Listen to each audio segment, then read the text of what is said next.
The sound of coins hitting the wooden table was what woke Tessa from her restless sleep, followed by her mother's slurred voice agreeing to terms she couldn't quite make out through the thin walls of their dilapidated shack on the outskirts of Williamsburg, Virginia.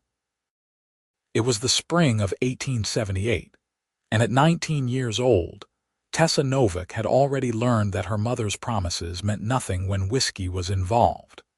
But she never imagined the depths to which Martha Novak would sink until the door to her small room burst open, and two rough-looking men stood silhouetted against the lamplight. "That's her," her mother said from behind them, swaying slightly as she clutched a bottle to her chest. "Pretty enough for what you want, I reckon. Now get out of my house."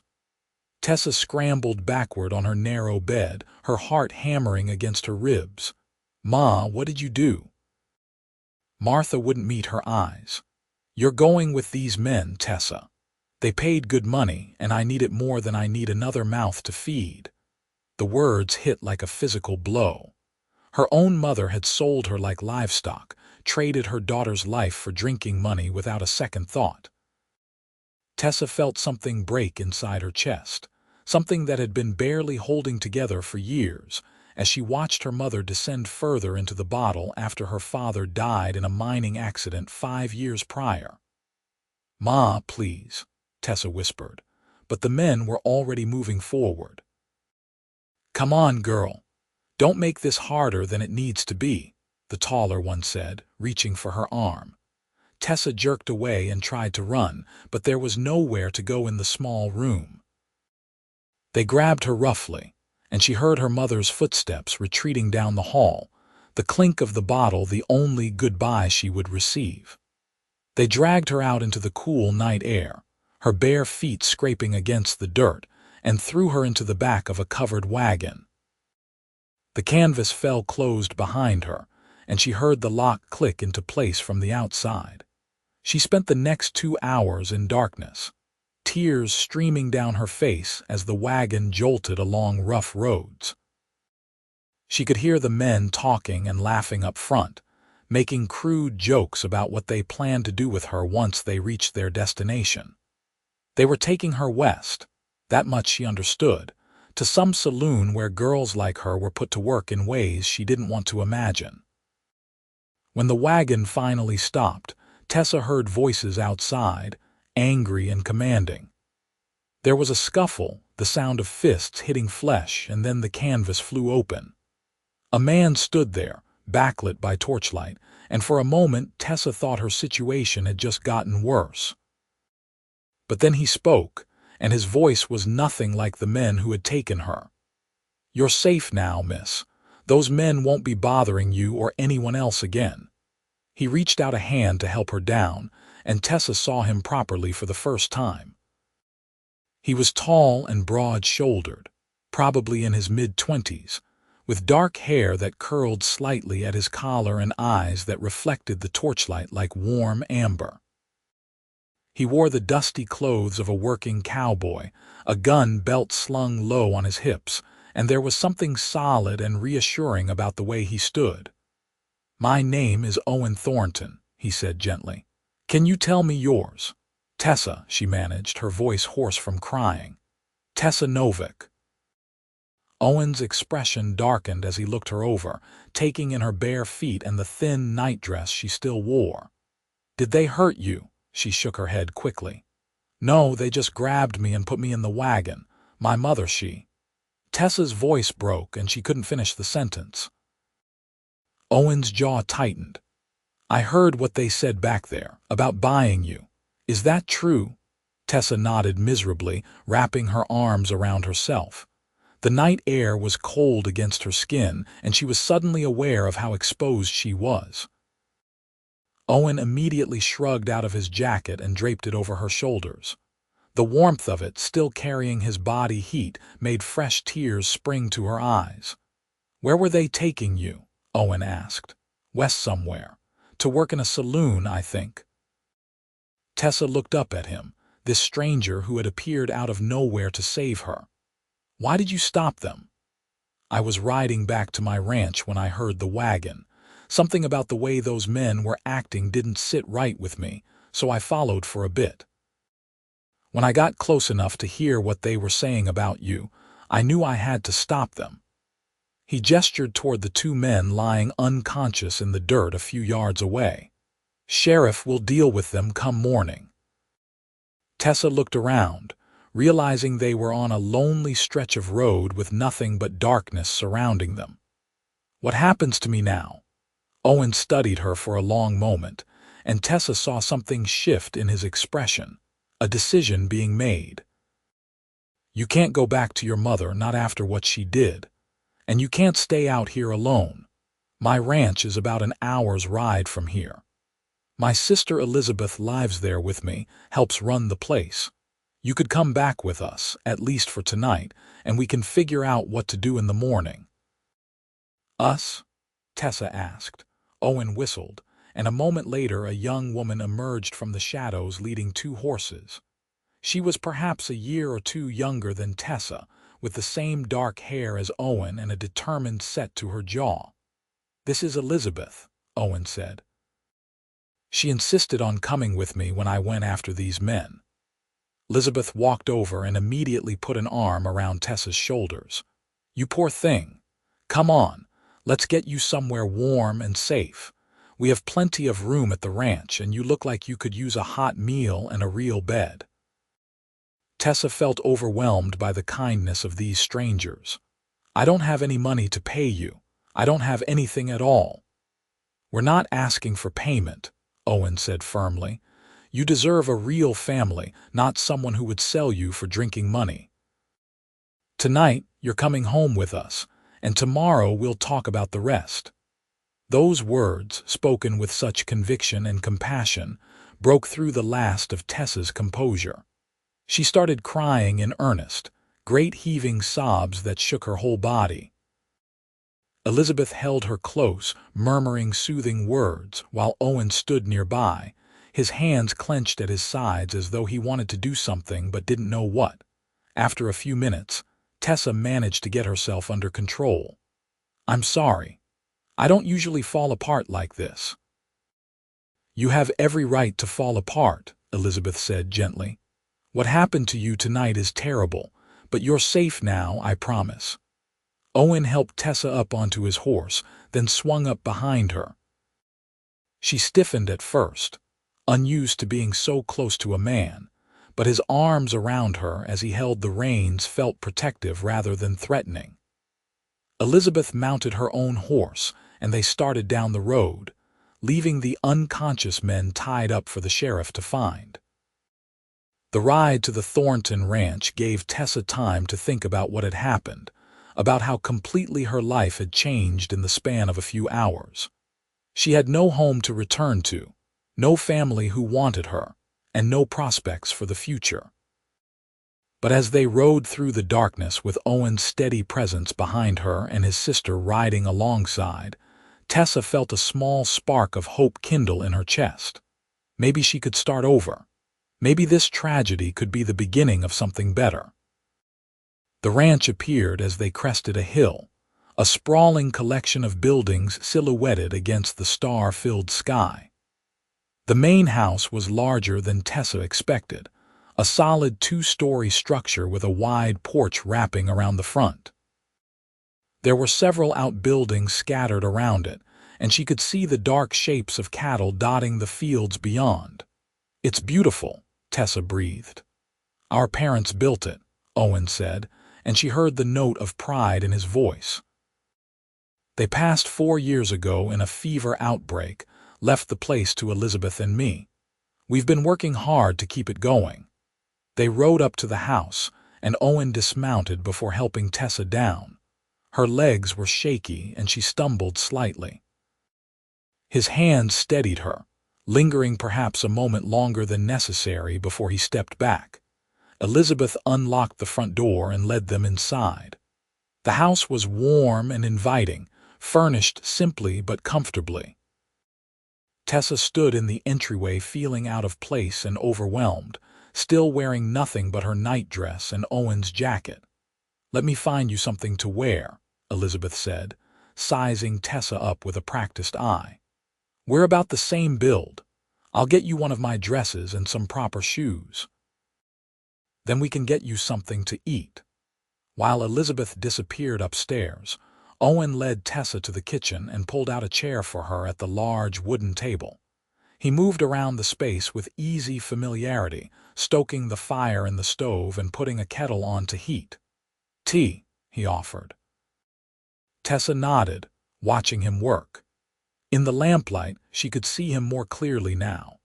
He had a strong, honest face with a few days' worth of stubble on his jaw, and there was something inherently trustworthy about him. She found herself wondering what had prompted him to risk his life for a stranger, to bring her home and offer her shelter without expecting anything in return. "Why are you doing this?" she asked quietly. "You don't know me at all." Owen turned to face her, leaning against the counter as he waited for the water to boil. "My parents raised us to help people when they needed it, and what those men were doing, what your mother did, it was wrong. Nobody deserves to be treated like property." "Most people wouldn't have stopped to help," Tessa said. "They would have minded their own business." "I'm not most people," Owen replied simply. "And I couldn't live with myself if I'd just ridden past knowing what was happening to you." Elizabeth returned with an armful of clothes and a pair of shoes. "Come on, Tessa.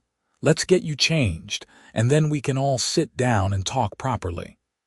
Tessa followed Elizabeth upstairs to a small bedroom that overlooked the front of the property. Elizabeth helped her out of the nightdress and into a simple blue dress that fit reasonably well, along with undergarments and the shoes. It felt strange to be wearing someone else's clothes, but Tessa was grateful beyond words to be covered and warm. "You can stay in this room for as long as you need," Elizabeth said as she helped Tessa button up the back of the dress. "It was our mother's sewing room, but we don't use it much anymore. There's a bed, a wardrobe, everything you need." "I can't impose on you like this," Tessa protested. "You've already done so much."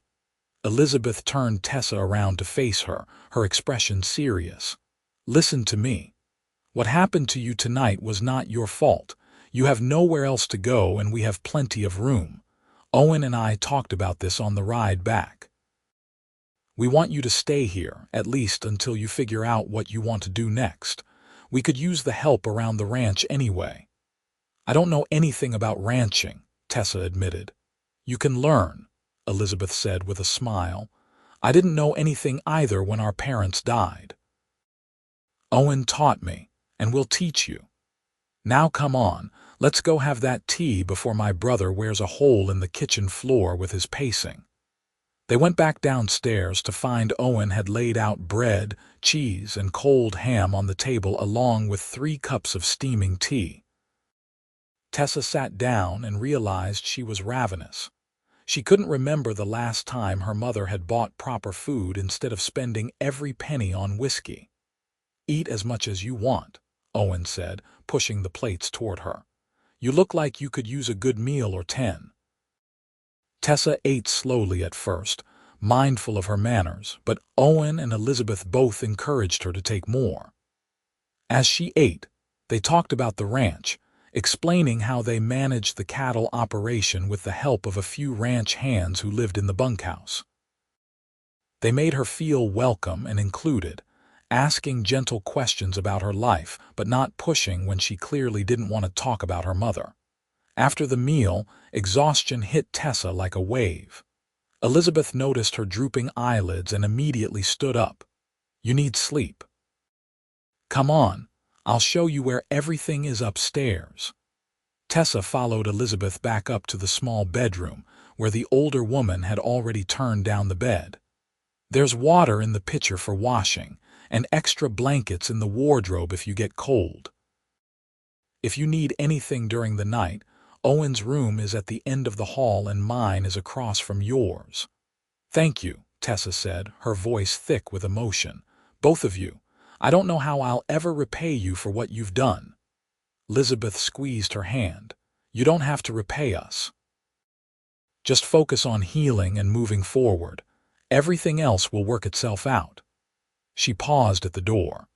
"Tessa, I know this might not feel like it right now, but I think this might be the start of something good for you. You're free now, free to be whoever you want to be." After Elizabeth left, Tessa changed into the nightgown that had been laid out on the bed and climbed between the clean sheets. The mattress was comfortable, the room was warm, and for the first time in years, Tessa felt safe. She thought about her mother, about the woman who had given birth to her but had never really been a mother, and she realized she wasn't as sad as she thought she would be. There was pain, yes, and betrayal, but there was also relief. She was free from that life, free from watching someone she loved destroy themselves day by day. Tessa fell asleep with tears on her cheeks, but hope in her heart. The next morning, she woke to sunlight streaming through the window and the smell of coffee wafting up from downstairs. For a moment she was disoriented, unsure where she was, but then the events of the previous night came flooding back. She sat up slowly, looking around the room in the daylight. It was simple but cheerful, with flowered curtains and a handmade quilt on the bed. There was a gentle knock on the door, and Elizabeth poked her head in. "Good morning. I thought I heard you stirring. Breakfast is ready when you are." Tessa dressed quickly in the same blue dress from the night before and made her way downstairs. Owen and Elizabeth were already at the kitchen table, and Owen stood when she entered, pulling out a chair for her. "How did you sleep?" he asked. "Better than I have in years," Tessa admitted. "That bed is like sleeping on a cloud." Elizabeth served up plates of eggs, bacon, and biscuits, and they ate together in comfortable conversation. Owen explained that he had already ridden into town that morning to inform the sheriff about the men who had tried to abduct Tessa. They would be dealt with according to the law, and Owen had made sure to mention Martha Novik's role in the crime as well. "The sheriff said he'd look into it," Owen told Tessa. "If you want to press charges against your mother, you can." Tessa shook her head slowly. "I don't want anything to do with her anymore. She made her choice and I've made mine. I just want to move forward." "That's understandable," Owen said, "but if you change your mind, the option is there." After breakfast, Elizabeth took Tessa outside to show her around the ranch properly.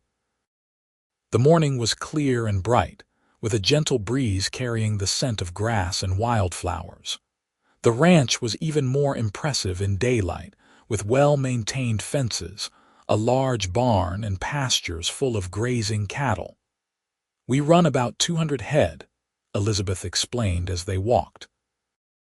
"It's hard work, especially during calving season and roundups, but it's a good life. Owen handles most of the heavy labor with the ranch hands, and I manage the house, the chickens, the vegetable garden, and help with the bookkeeping." They spent the morning together, with Elizabeth teaching Tessa about the various chores that needed doing around the ranch. Tessa learned how to collect eggs from the henhouse, how to identify which vegetables in the garden were ready to harvest, and how to milk the 2 dairy cows they kept for their own use. It was physical work, but Tessa found she enjoyed it. There was something satisfying about using her hands to create or gather something tangible. Owen appeared around midday, leading a beautiful chestnut mare. "Thought you might like to learn to ride properly," he said to Tessa. "Can't live on a ranch without knowing how to handle a horse." Tessa approached the mare cautiously. She had ridden behind Owen the night before, but she had never actually controlled a horse herself. "I don't want to get hurt or hurt her." "You won't," Owen assured her. "Daisy here is the gentlest horse we have. She's perfect for beginners." He spent the next hour teaching Tessa the basics: how to mount, how to sit properly in the saddle, how to hold the reins and direct the horse. He was patient and encouraging, never making her feel foolish when she made mistakes. Tessa found herself acutely aware of Owen's presence, the way he would steady her with a hand on her back, the sound of his voice giving her instructions. There was something about him that made her feel both safe and slightly nervous, though she couldn't quite put her finger on why. The days began to fall into a rhythm.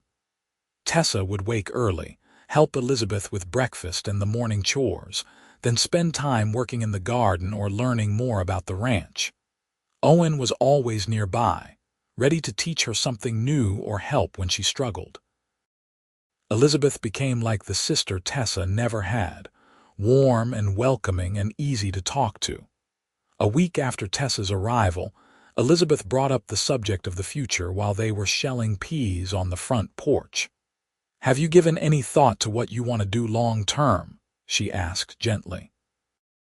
"You're welcome to stay here as long as you like, but I want to make sure you know you have options." Tessa set down the bowl in her lap and looked out over the ranch. "I don't have any skills, not really. I never went to school much, and the only work I know is taking care of a house. Even then, I'm not very good at it." "That's not true," Elizabeth protested. "You've been wonderful this past week. The garden has never looked better, and you learned how to ride faster than I did. You're smart and capable, Tessa. You could do anything you set your mind to." "I like it here," Tessa said quietly. "I like the work and the fresh air and feeling useful. I like you and Owen. If you're serious about me staying, I would like that very much. I'll earn my keep, I promise." Elizabeth reached over and squeezed her hand. "You already do. But I want you to know this isn't charity. You're not a burden or an obligation. You're becoming part of our family, and that's exactly what Owen and I want." That evening, Owen asked Tessa to take a walk with him after supper. They strolled along the fence line as the sun began to set, painting the sky in shades of orange and pink. For a while, they walked in comfortable silence, and then Owen cleared his throat. "Elizabeth told me you want to stay on at the ranch," he said. Tessa's heart sank. Maybe he didn't want her there after all. "If that's a problem, I can." "It's not a problem," Owen interrupted. "It's what I was hoping you'd say." He stopped walking and turned to face her, his expression serious. "Tessa, I need you to understand something. When I brought you here, it was because you needed help and I wanted to give it. But these past few days, getting to know you, watching you adapt and thrive here, it's become about more than that." Tessa's breath caught in her throat. "What do you mean?" Owen ran a hand through his hair, looking uncharacteristically nervous. "I mean that I find myself thinking about you when I should be focusing on work. I look forward to meals because I get to sit across from you. I volunteer to teach you things just so I have an excuse to spend time with you." He met her eyes directly.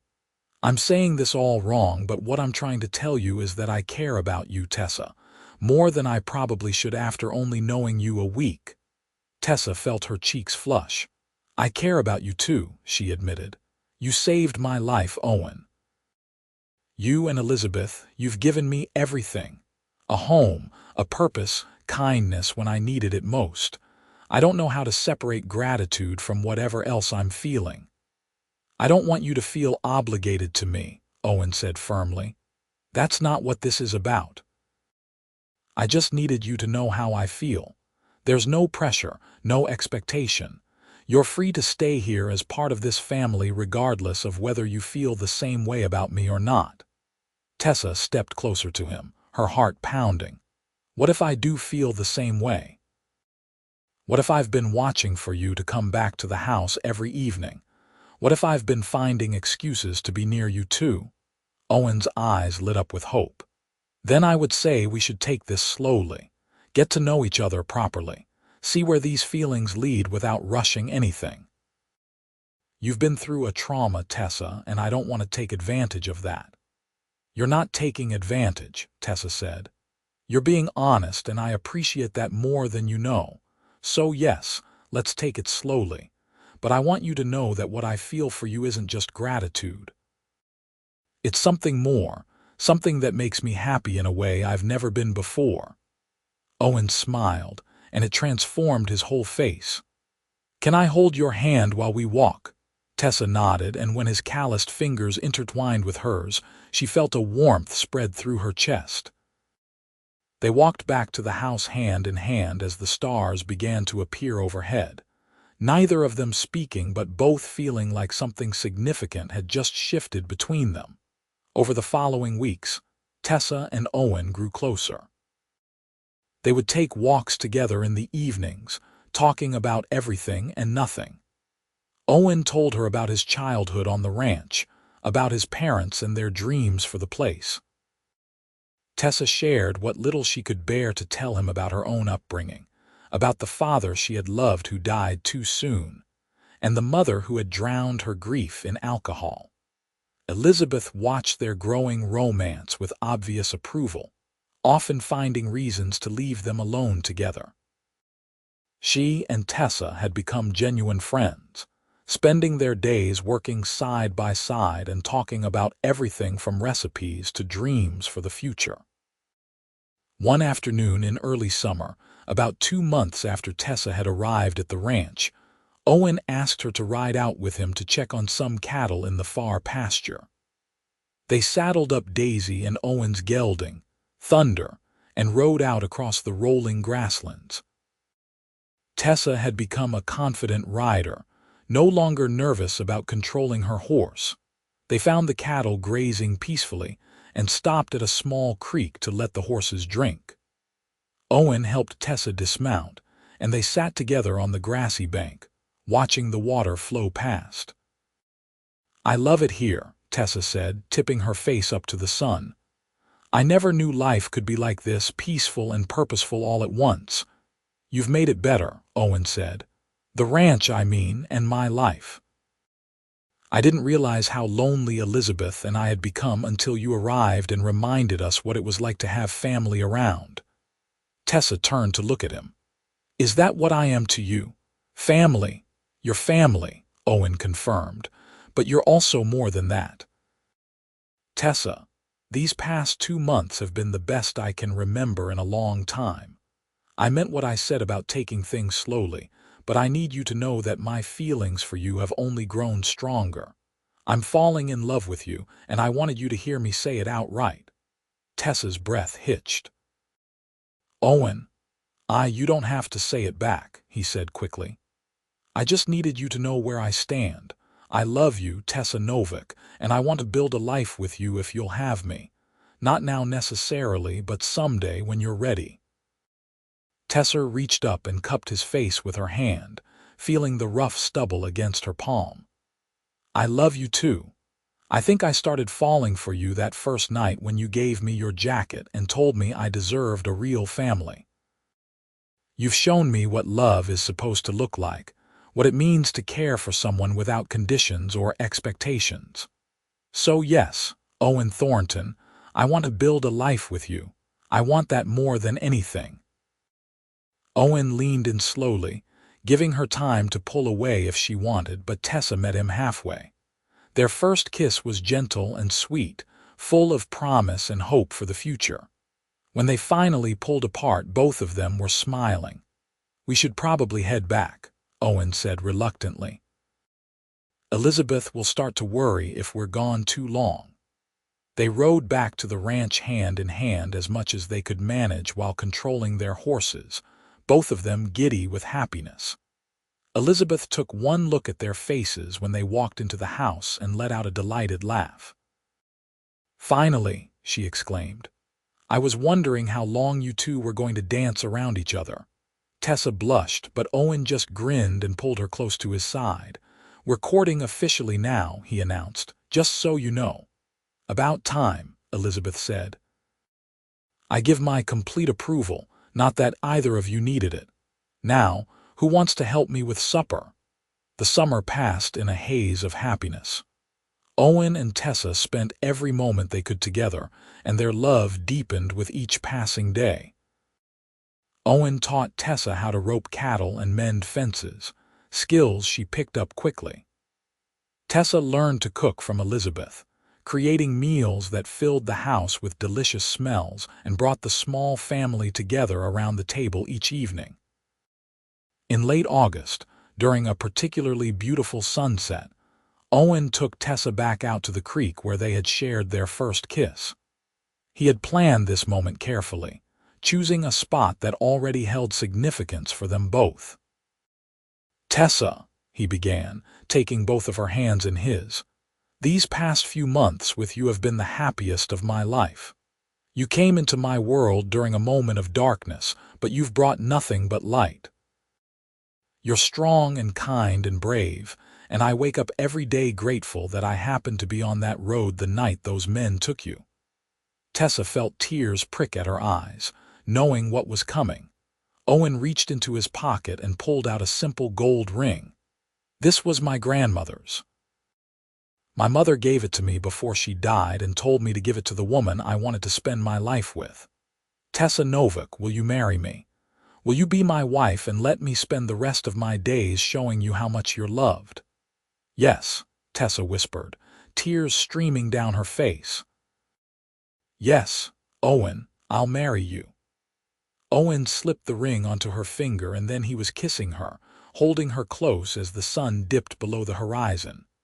When they finally broke apart, Tessa looked down at the ring on her hand, marveling at how much her life had changed in just a few short months. "We should tell Elizabeth," Tessa said, unable to stop smiling. They rode back to the ranch and burst into the house, where Elizabeth took one look at Tessa's hand and let out a squeal of delight. She hugged them both, crying happy tears and immediately beginning to plan the wedding. They decided on a small ceremony in early October, giving them time to make preparations without rushing. Elizabeth threw herself into helping Tessa prepare, and the two women spent happy hours discussing flowers, food, and what Tessa would wear. Owen watched his two favorite people planning his wedding with obvious contentment, occasionally adding his input when asked, but mostly just enjoying their excitement. The local preacher was contacted, and invitations were sent to the few neighbors and friends Owen and Elizabeth had in the area. Tessa had no one to invite from her own life, a fact that saddened her some, but Elizabeth quickly reminded her that she was gaining a whole new family. As the wedding day approached, Tessa found herself thinking about her mother occasionally. She wondered if Martha Novak even knew or cared what had happened to her daughter. Part of Tessa wanted to send word, to show her mother that she had survived and thrived despite being sold like property. But a wiser part of her knew that reaching out would only open old wounds. Her mother had made her choice and Tessa had made hers. She was moving forward, not backward. The morning of October 12th dawned clear and bright, perfect weather for a wedding. Elizabeth helped Tessa into the white dress they had spent weeks sewing together, a simple but elegant gown that made Tessa feel beautiful. Elizabeth wove wildflowers into Tessa's dark hair and stepped back to admire her work. "You look absolutely radiant," Elizabeth said, her eyes bright with tears. "Owen is going to lose his ability to speak when he sees you." "I'm nervous," Tessa admitted. "Not about marrying Owen, I've never been more sure of anything, but about being in front of people, having everyone look at me." "Just focus on Owen," Elizabeth advised. "Look at him and remember why you're doing this. Everything else will fade away." The ceremony was held in the yard of the ranch, under a beautiful arch that Owen had constructed and Elizabeth had decorated with flowers and ribbons.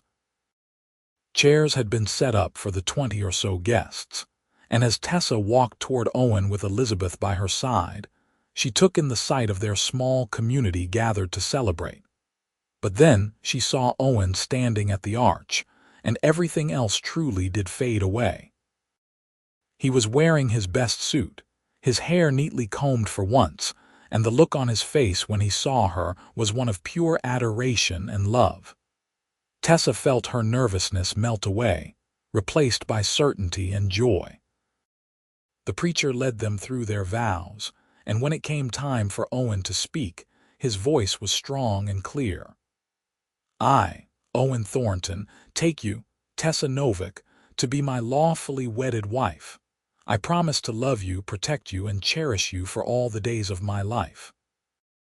I promise to be the family you deserve, to give you the life you should have always had, and to thank God every day that I was on that road the night we met."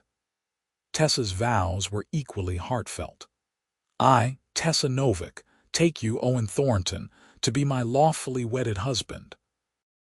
I promise to love you, support you, and stand by your side through whatever life brings.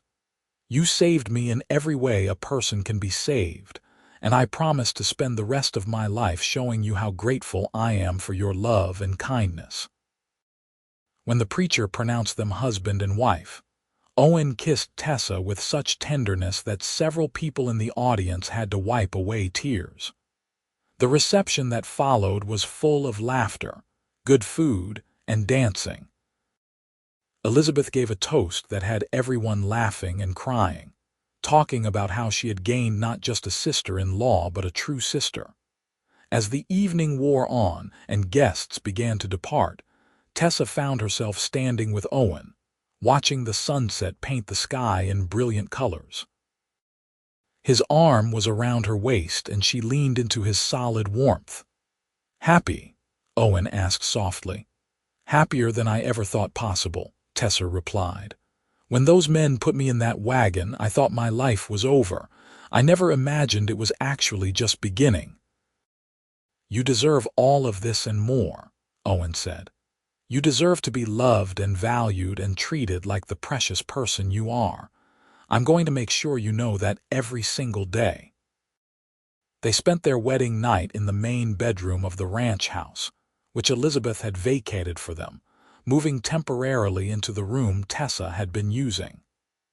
Owen was gentle and patient, and Tessa fell asleep in his arms feeling cherished and safe. The following months of their marriage were blissful. Winter came to Virginia, bringing cold winds and occasional snow, but the ranch house was warm and full of love. Tessa continued to work alongside Elizabeth and Owen, taking pride in her growing skills and the knowledge that she was truly contributing to their home. In the spring, Tessa discovered she was pregnant. She told Owen first, nervous about his reaction but unable to contain her excitement. His response was to pick her up and spin her around, laughing with pure joy. "We're going to have a baby," he kept saying, as if he couldn't quite believe it. "You're going to be a mother, Tessa." "And you're going to be a father," she replied, cupping his face with her hands. "Are you ready for that?" "With you?" "I'm ready for anything," Owen assured her. Elizabeth was ecstatic at the news, immediately beginning to prepare a nursery and knit baby clothes. The three of them spent happy evenings discussing names and making plans for the future. Owen became even more protective of Tessa, constantly worrying that she was working too hard or lifting too much. "I'm pregnant, not fragile," Tessa would remind him with amusement. "Women have been having babies since the beginning of time." But she loved his concern, loved the way he would rest his hand on her growing belly and talk to their unborn child. As the months passed and summer turned to fall again, Tessa's body changed and she felt the baby moving inside her. It was miraculous and terrifying all at once. In early November, just over a year after Tessa had come to the ranch, she went into labor. Elizabeth sent one of the ranch hands for the doctor while she helped Tessa through the contractions. Owen paced the downstairs like a caged animal, unable to sit still or focus on anything. The labor was long and difficult, lasting through the night and into the next morning. But when Tessa finally heard the first cry of her baby, all the pain was forgotten. The doctor cleaned the infant and placed the tiny bundle in Tessa's arms. "You have a son," the doctor announced. "A healthy, strong boy." Tessa looked down at her son, at his tiny, perfect features and the shock of dark hair on his head, and felt overwhelmed with love. Owen was allowed in a moment later, and the look on his face when he saw his son was something Tessa would remember forever. "He's perfect," Owen whispered, running a gentle finger down the baby's cheek. "You did so well, Tessa. I'm so proud of you." They named him James William Thornton after both of their fathers. Little James was a happy baby with his father's amber eyes and his mother's determined chin. He became the center of their world, and watching Owen with their son made Tessa fall even more deeply in love with her husband. Elizabeth was a devoted aunt, constantly spoiling James and offering to watch him so Tessa and Owen could have time alone together. The ranch prospered under their combined efforts, and life settled into a comfortable rhythm of work and family. When James was 6 months old, Tessa received unexpected news. Owen came back from town one day with a grim expression on his face. He asked Elizabeth to take the baby for a while and led Tessa to their room. "What's wrong?" Tessa asked, her heart beginning to race. Owen took her hands in his. "I ran into Sheriff Morrison in town today. He told me something I think you need to know, though it's not easy to hear." "Is it about my mother?" Tessa asked. Owen nodded. "She died 2 weeks ago. Liver failure from the drinking. They found her in that shack you used to live in. She was alone, and it doesn't seem like it was peaceful." Tessa sat down heavily on the bed, trying to process this information. Her mother was dead. The woman who had given birth to her, who had sold her for drinking money, was gone from this world. She waited for tears to come, for grief to overwhelm her, but what she felt instead was a strange sort of closure. "I don't know how to feel," Tessa admitted to Owen. "Part of me is sad for the woman she could have been, for the mother I needed her to be. But mostly I just feel relieved that she's not suffering anymore, and grateful that I'm not there with her." Owen sat beside her and pulled her into his arms. "You're allowed to feel however you feel. There's no right or wrong way to process this. I think I said goodbye to her a long time ago," Tessa said slowly. "The night she sold me was the night I lost my mother. Everything after that was just confirmation of what I already knew. She loved the bottle more than she loved me, and no amount of wishing could change that." "Her loss," Owen said fiercely. "If she could see you now, see what an amazing woman you've become, what a wonderful mother you are to James, maybe she would have regretted her choices. But that's not your burden to carry, Tessa. You've built a beautiful life despite her, not because of her." Tessa leaned against him, drawing comfort from his presence. "I have, haven't I? I have everything I ever wanted and more. A husband who loves me, a son who fills my days with joy, a sister in Elizabeth, a home that feels safe and warm. My mother gave me nothing but pain, but in a strange way her worst act led me to my best life." "You deserve a real family," Owen reminded her, echoing the words he had spoken to her that first night. "And you have one now. Me, Elizabeth, James, and whoever else comes along in the future. We're your family, Tessa, and we always will be." That night, Tessa went to James's nursery and held her sleeping son, marveling at the perfect, innocent life she and Owen had created together. She thought about the generational curse of her mother's addiction and made a silent vow that it would end with her. James would grow up knowing he was loved, knowing he had value beyond what he could provide to others. He would have the childhood she had never gotten, full of security and affection. Time continued to pass, marked by the changing seasons and the milestones of their growing family. James learned to walk and talk, becoming a curious and energetic toddler who followed his father around the ranch like a shadow. When James was 2, Tessa gave birth to a daughter they named Rose Elizabeth, after the flowers Tessa loved and the aunt who doted on her. Elizabeth herself married a neighboring rancher named Samuel Green when James was 3, a good man who treated her with the respect and love she deserved. She moved to his ranch a few miles away, but the families remained close, gathering together frequently for meals and celebrations. The years rolled on, full of hard work and simple pleasures. The ranch continued to thrive, growing larger and more successful with each passing year. Owen and Tessa worked side by side, their partnership in life extending to their business as well. They had 2 more children, another son named Thomas and a daughter named Clara, and their home was always full of noise and laughter. Tessa never forgot where she had come from or how close she had come to a very different life. Sometimes, when she was tucking her children into bed or watching Owen work with the horses, she would think about that terrified girl in the back of a wagon and marvel at the woman she had become. One evening, when James was 10 and had started asking questions about his grandmother, Tessa decided it was time to tell her children the truth about her past. She gathered them all in the living room after supper, with Owen by her side for support. "There's something I need to tell you all," Tessa began, looking at her 4 children's curious faces. "It's about where I came from and how I met your father." She told them the story, editing it for their ages but not hiding the essential truth. She told them about her mother's drinking, about being sold, about Owen rescuing her. She watched their faces change as they processed the information, saw the moment understanding dawned. James, always protective, looked angry. "Someone bought you, like you were a thing and not a person." "Yes," Tessa said simply, "but your father stopped it from happening. He saved me and brought me here, and that's when my real life began." Rose, sensitive and thoughtful, crawled into Tessa's lap despite being 7 years old.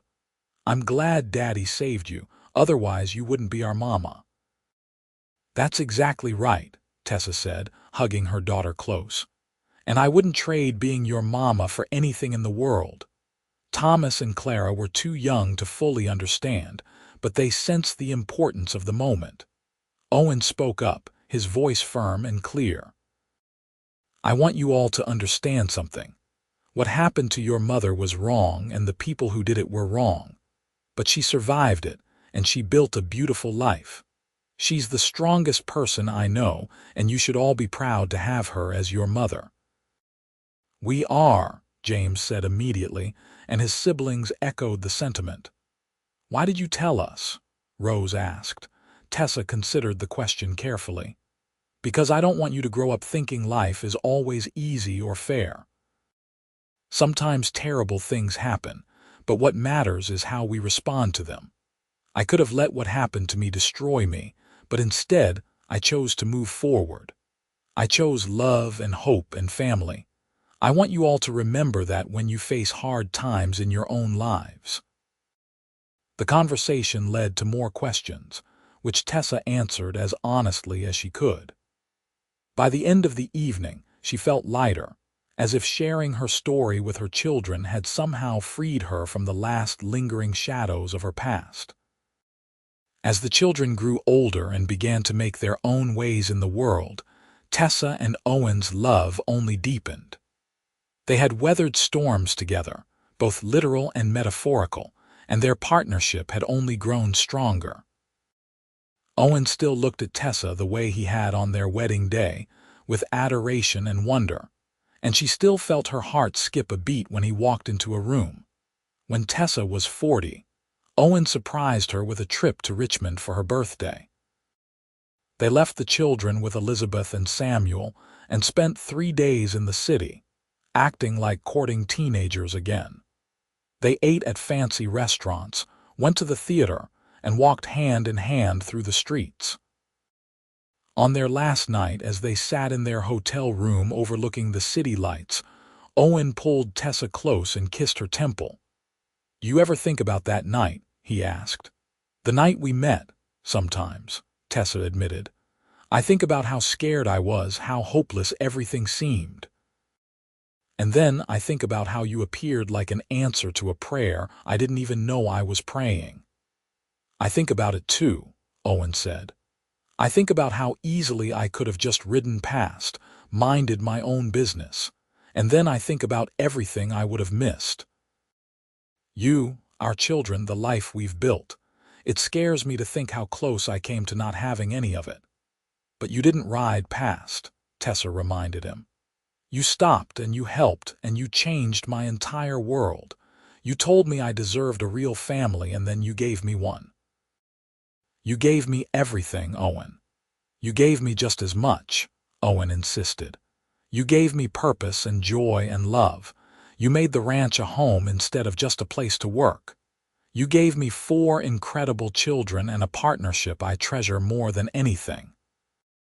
They made love that night with the same passion and tenderness that had characterized their entire marriage, and Tessa fell asleep feeling blessed beyond measure. The years continued their steady march forward. James grew up to be a fine young man who took over much of the ranch work from his father. He married a sweet girl from town and built a house on the edge of the property, staying close to family. Rose became a teacher, fulfilling her love of books and learning. Thomas followed his father's footsteps into ranching, while Clara showed an unexpected talent for painting and spent time in art school before returning home. Elizabeth and Samuel had children of their own, and the extended family gatherings became large, loud, joyful affairs. Tessa would look around at all the people who had come from her and Owen's union and feel overwhelmed with gratitude. From such a dark beginning had come so much light. Owen's hair turned gray at the temples, and Tessa's hands showed the wear of years of hard work, but they aged together with grace. They became grandparents, delighting in the next generation and spoiling them as grandparents were entitled to do. The ranch passed primarily to James and Thomas, with Owen stepping back but remaining involved and active. On a warm summer evening when Tessa was 55, she and Owen sat on the front porch watching the sunset, just as they had done thousands of times before. Their hands were clasped between them, fingers intertwined, and a comfortable silence wrapped around them. "I've been thinking," Owen said eventually. "About what?" Tessa asked. "About how grateful I am. For you, for our life, for every single moment we've had together." He turned to look at her, his amber eyes still bright despite his age. "You know what the best decision I ever made was?" "What's that?" "Stopping that wagon, bringing you home.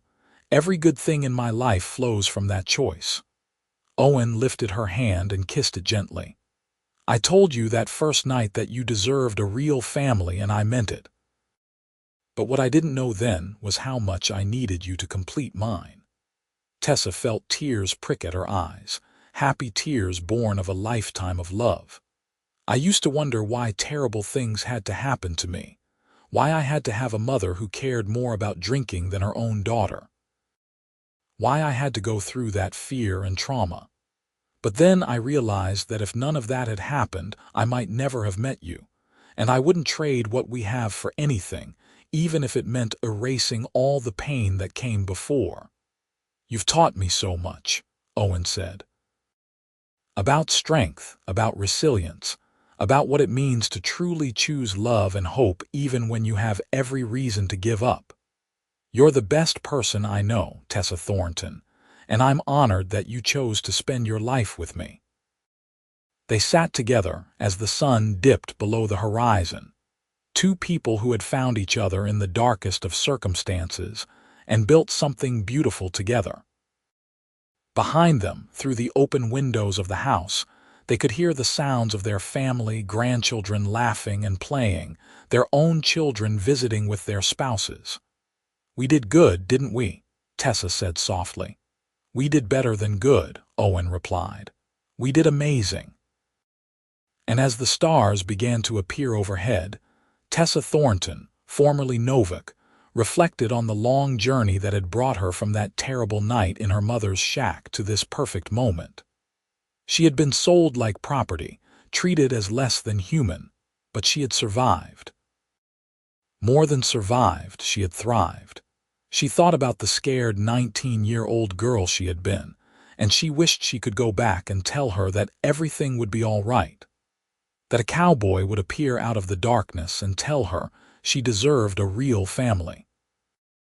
that she would find love and happiness and peace, that she would build a life beyond her wildest dreams. But that girl was gone now, transformed into the woman Tessa had become. A woman who was loved and valued, who had raised 4 children and helped build a successful ranch. A woman who had taken her trauma and used it as fuel to create something better, to break the cycle and start a new legacy. As the evening deepened and the first lightning bugs began to appear in the yard, Owen stood and pulled Tessa to her feet. They went inside together, into the warm light and loving chaos of their family home. James was telling a story that had everyone laughing, while Rose supervised her children at the table where they were working on a puzzle. Thomas and Clara were debating something with their spouses, animated and engaged. This was Tessa's real family, the one she had chosen and that had chosen her.